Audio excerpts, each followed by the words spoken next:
Julius Evola, cabalgar el tigre. 27. Matrimonio y familia.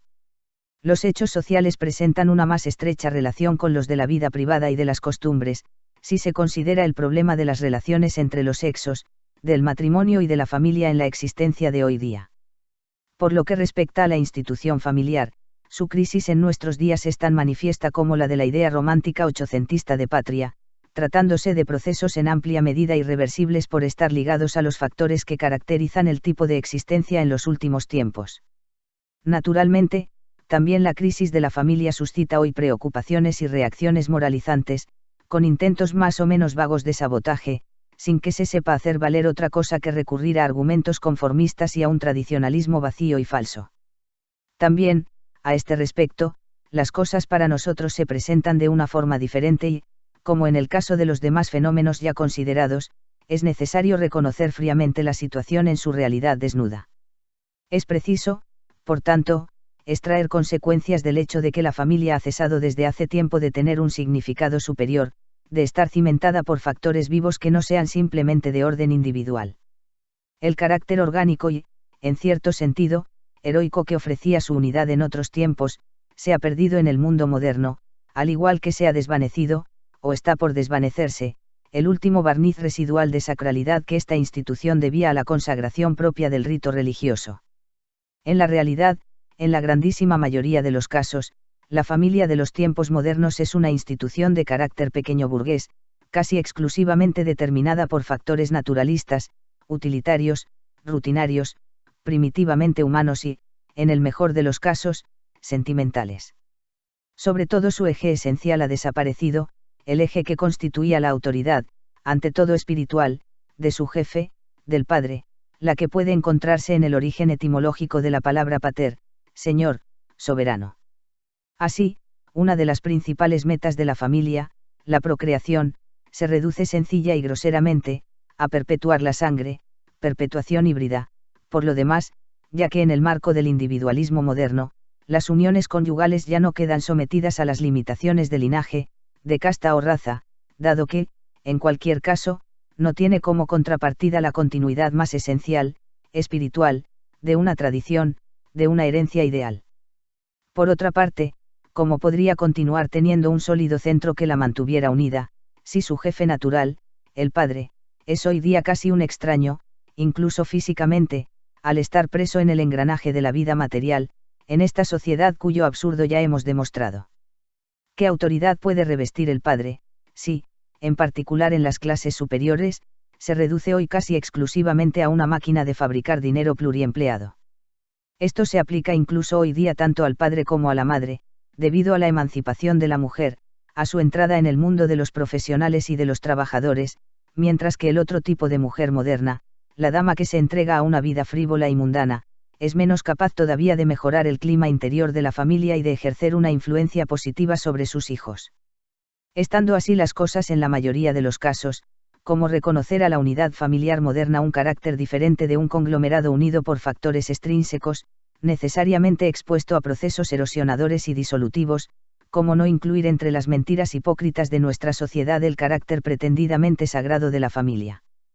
La interdependencia que se da entre la ausencia de un principio de autoridad preexistente y el fenómeno de desvinculación individualista, de interdependencia que ya hemos subrayado en el dominio político, se ha manifestado igualmente en el plano familiar.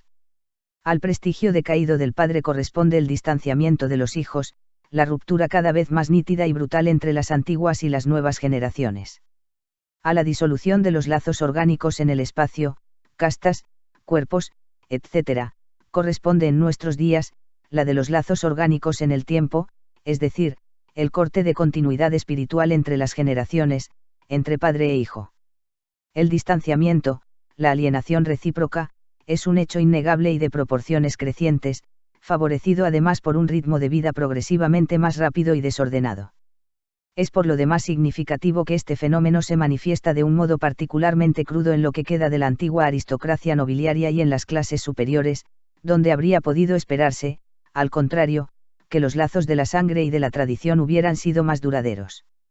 Decir que los padres son solamente para los hijos modernos un mal inevitable no es solamente un chiste. La nueva generación desea que los padres se dediquen a sus asuntos y no se entrometan en la vida de sus hijos porque ellos no los comprenden, incluso cuando no hay nada que comprender. Los hijos ya no son los únicos en tener tal pretensión, también ahora las hijas contestan. Naturalmente todo ello agrava el desarraigo general. El hecho de que en una civilización materialista y sin alma la familia esté desprovista de toda significación superior ha de incluirse en las causas de los fenómenos extremos, del tipo de los que constituyen la juventud quemada y la creciente criminalidad juvenil. De todos modos, dada esta situación y cualquiera que sea la causa principal, imputable a los padres o a los hijos, incluso la procreación asume un carácter absurdo y no puede razonablemente continuar siendo una de las principales razones de ser de la familia.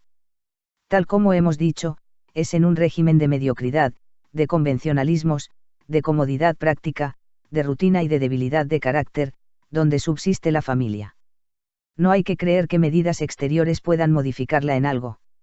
Repitámoslo, la unidad familiar solo podía permanecer sólida mientras que una manera de sentir suprapersonal tuviera suficiente fuerza para hacer pasar a un segundo plano los hechos simplemente individuales. Antaño, en un matrimonio se podía no ser feliz, podían no verse saciadas las necesidades del alma, sin embargo la unidad permanecía.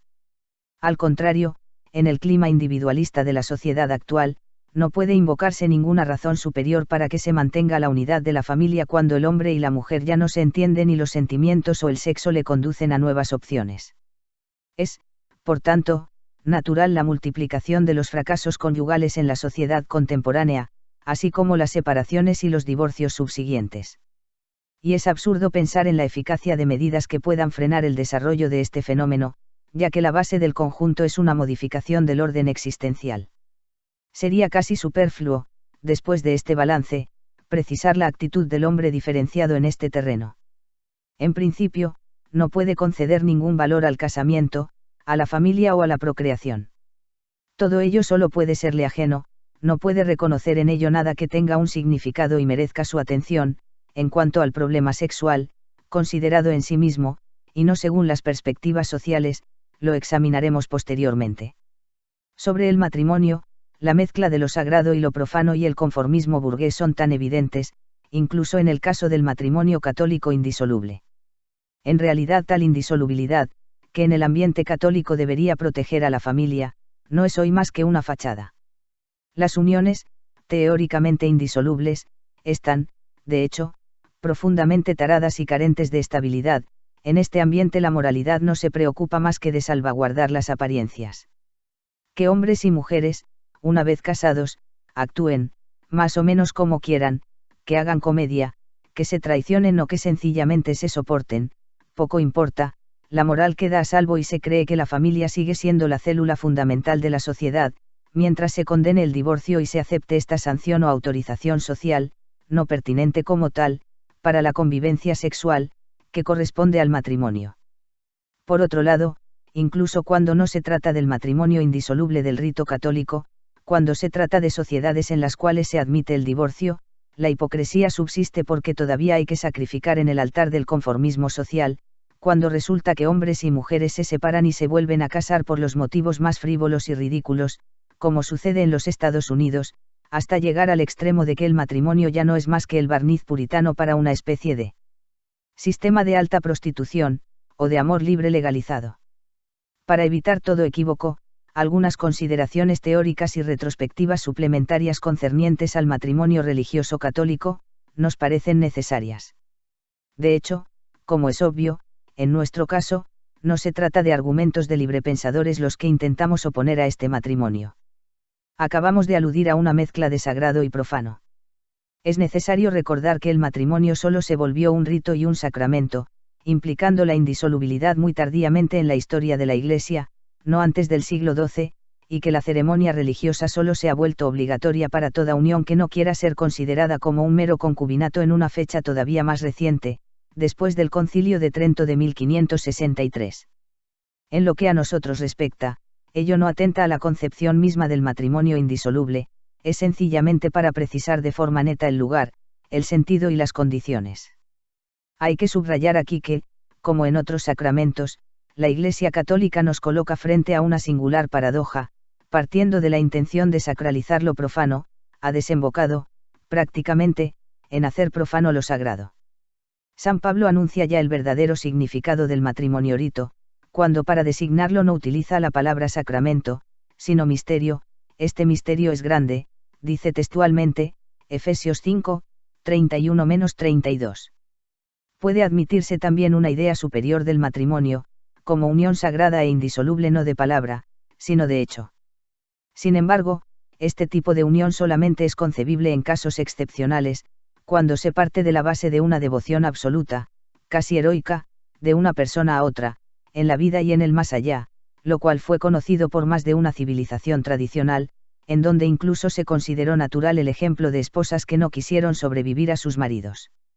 Hemos dicho que lo sagrado ha sido profanado porque esta concepción de una unión sacramental indisoluble, escrito en el cielo, superando el plano naturalista, genéricamente sentimental y también, en el fondo, solamente social, ha querido aplicarse, incluso imponerse a no importa qué parejita de esposos, que se unen en la iglesia en vez de en el ayuntamiento por un simple conformismo respecto a cierto medio social. Y se ha pretendido que sobre este plano exterior y prosaico, sobre el plano de lo humano, demasiado humano nietzscheano, deban y puedan valer los atributos del matrimonio propiamente sagrado, al matrimonio misterio. De aquí, en una sociedad como la nuestra, el régimen de ficciones que hemos mencionado y los muy graves problemas personales y sociales que se plantean cuando el divorcio no está admitido. Por otra parte, hay que hacer notar que el mismo catolicismo, debido a un descenso de nivel, el carácter teóricamente absoluto del matrimonio rito ha sido restringido en una medida no despreciable. Baste recordar que la Iglesia, que insiste sobre la indisolubilidad del matrimonio en el espacio, negando el divorcio y la posibilidad de un nuevo casamiento, acepta en cambio, en el tiempo, que viudos y viudas vuelvan a casarse, lo que equivale a una infidelidad y solo se concibe partiendo de premisas abiertamente materialistas, es decir, si se piensa que el muerto al cual uno estaba indisolublemente ligado por el poder sobrenatural del rito ha cesado absolutamente de existir. Esta incoherencia es uno de los rasgos que muestran que la ley religiosa católica, lejos de contemplar valores espirituales y trascendentes, ha hecho de los sacramentos simples auxiliares sociales, elementos de la vida profana, reduciéndolos, por tanto, a una mera formalidad, o bien, degradándolos. No basta. Puede constatarse en la doctrina católica, además de lo absurdo tendente a democratizar, a imponer a todos, el matrimonio rito, la incongruencia del hecho de pretender que el rito transforma las uniones naturales, no solamente en indisolubles, sino también en sagradas, estando ambas incongruencias ligadas, por lo demás. En razón de premisas traumáticas precisas, lo sagrado no puede reducirse aquí a un mero juego de palabras. Se sabe que el catolicismo y el cristianismo se caracterizan por una oposición entre la carne y el espíritu, una especie de odio teológico hacia el sexo, que procede de la extensión ilegítima en la vida ordinaria, de un principio válido, todo lo más, para cierto tipo de vida ascética. El sexo, considerado como tal, es una mancha, algo pecaminoso y el matrimonio es concebido como un mal menor, como una concesión hecha a la debilidad humana en favor de quien no sabe escoger como norma de vida la castidad, la renuncia al sexo. No pudiendo anatematizar toda la sexualidad, el catolicismo intenta reducirla, en el matrimonio, al hecho biológico banal, admitiéndose exclusivamente su uso, dentro del matrimonio, para fines de procreación. A diferencia de otras tradiciones antiguas, el catolicismo no reconoce ninguna valencia superior, aunque solo sea potencial a la experiencia sexual en sí, no existiendo ninguna base para transformarla dando mayor intensidad a la vida, completando y elevando la tensión interior de dos seres de sexo opuesto, cuando es precisamente así como debería, eventualmente, concebirse una sacralización concreta de las uniones y la acción de una influencia superior ligada al rito. Las premisas cristianas de las que ya hemos hablado vuelven todo ello imposible y el ideal católico no es ya más un ideal de uniones sagradas, sino de uniones castas, ninguna sacralidad concreta se inserta en el hecho existencial.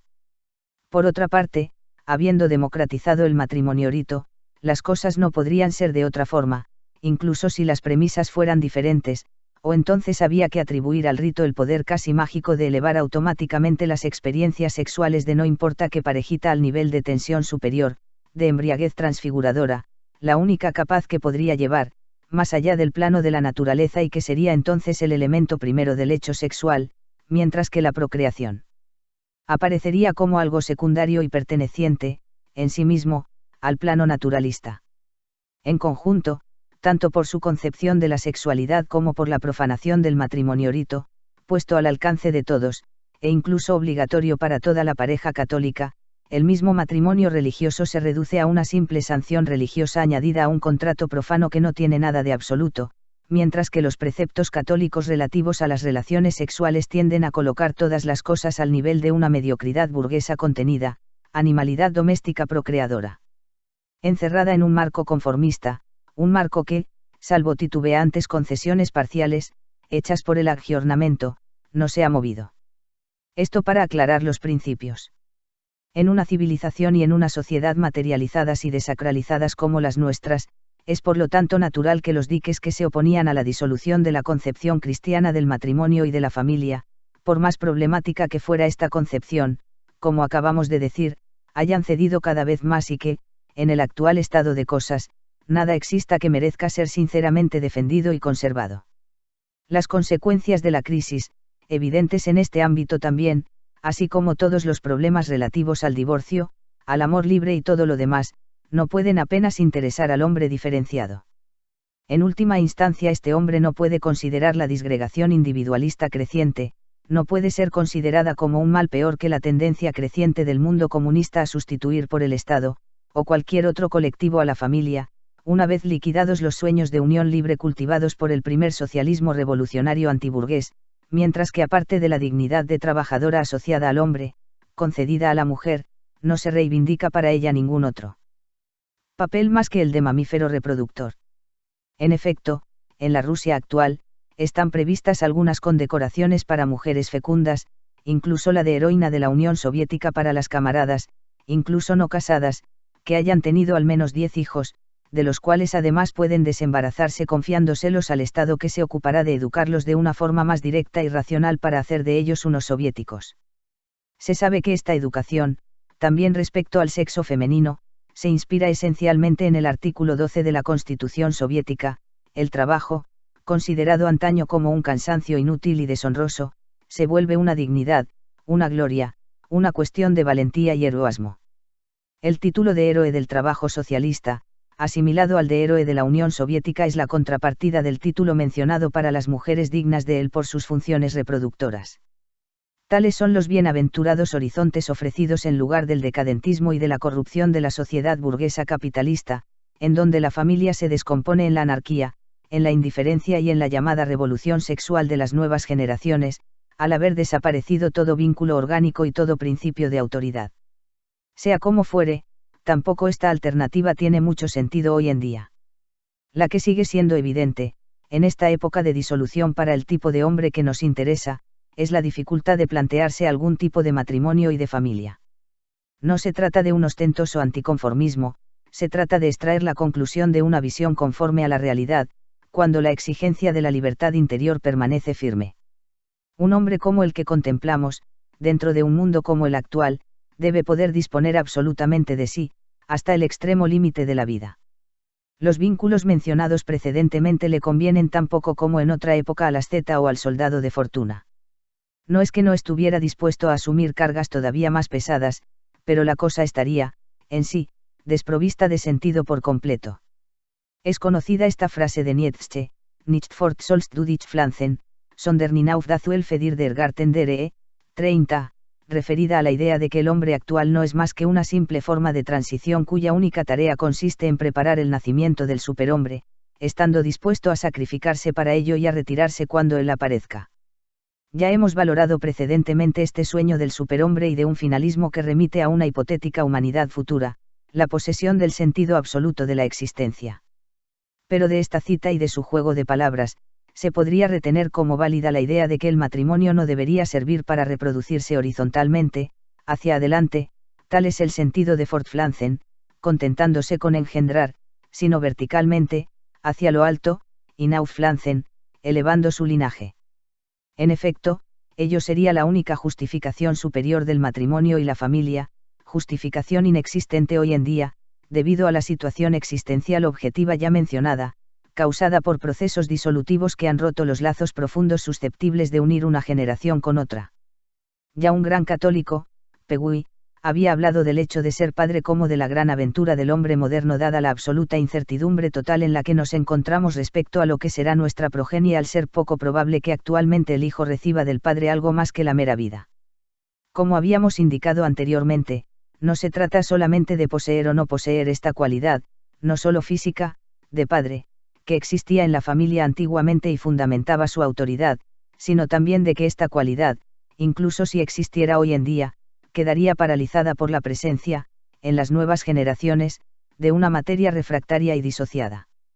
Existe una correlación entre el nivel familiar y el social, tal como hemos dicho, en el estado actual de las masas modernas los personajes que tuvieran una verdadera talla de jefe serían los últimos en ser seguidos, del mismo modo no hay que hacerse ilusiones sobre la acción formadora y educadora susceptible de ser todavía ejercida sobre niños en un ambiente como el de la sociedad actual, incluso si el padre no lo fuera solamente en los términos del estado civil.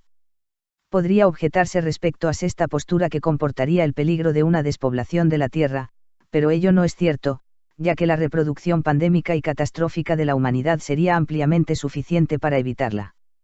También podría objetarse que serían los hombres diferenciados quienes renunciarían desde el principio a asegurarse una descendencia capaz de recoger sus ideas y sus actitudes, mientras que las masas y las clases más insignificantes, tendrían esta descendencia, cada día más numerosa.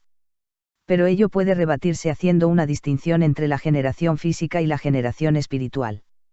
Dado que en un régimen de disoluciones, donde ya no existen ni castas, ni tradiciones, ni razas en sentido propio del término, una y otra descendencia han cesado de ser paralelas y que la continuidad hereditaria de la sangre ya no representa una condición favorable a esta continuidad espiritual, a la cual, incluso en el mundo tradicional, se le concedía la preeminencia cuando se hablaba de las relaciones de maestro a discípulo, de iniciador a iniciado y, cuando se llegó a formular la idea de un renacimiento o segundo nacimiento, independiente de toda paternidad física, capaz de crear, en aquel que fuese su sujeto, un lazo más íntimo y esencial que aquellos que podían unirlo a su padre según la carne, a la familia o a cualquier comunidad y unidad natural. Tal es la posibilidad particular que puede considerarse como alternativa, se refiere a un orden de ideas análogo al que ha sido expuesto al hablar del principio de la nación, cuando decíamos que las unidades naturales que actualmente están en crisis, pueden ser reemplazadas por una unidad determinada o por una idea. A la aventura que representa la procreación física de seres que pueden ser individuos desgajados, modernos, útiles solo para acrecentar el mundo insensato de la cantidad, se puede oponer la acción de despertar de aquellos que no pertenecen espiritualmente al mundo actual, que pueden ejercitar sobre elementos poseedores de las cualificaciones requeridas a fin de impedir que la desaparición física de los primeros deje un hueco imposible de llenar. Por lo demás, los escasos hombres diferenciados que existen todavía solo tienen raramente la misma forma interior y la misma orientación nacidas de una común pertenencia hereditaria a una misma sangre y a una misma estirpe. No hay ninguna razón para suponer que ello pueda ocurrir de otro modo en la próxima generación. Por importante que sea la tarea de asegurar una sucesión espiritual, su realización depende de las circunstancias. Ello será realizado allí donde sea posible realizarlo sin que sea necesario dedicarse a una búsqueda inquieta y, menos todavía, a ningún tipo de proselitismo. Ante todo, en este terreno, lo que es auténtico y válido, se realiza bajo el signo de una sabiduría superior e inasible, con la apariencia externa de un azar más que de una iniciativa directa querida por uno u otro individuo.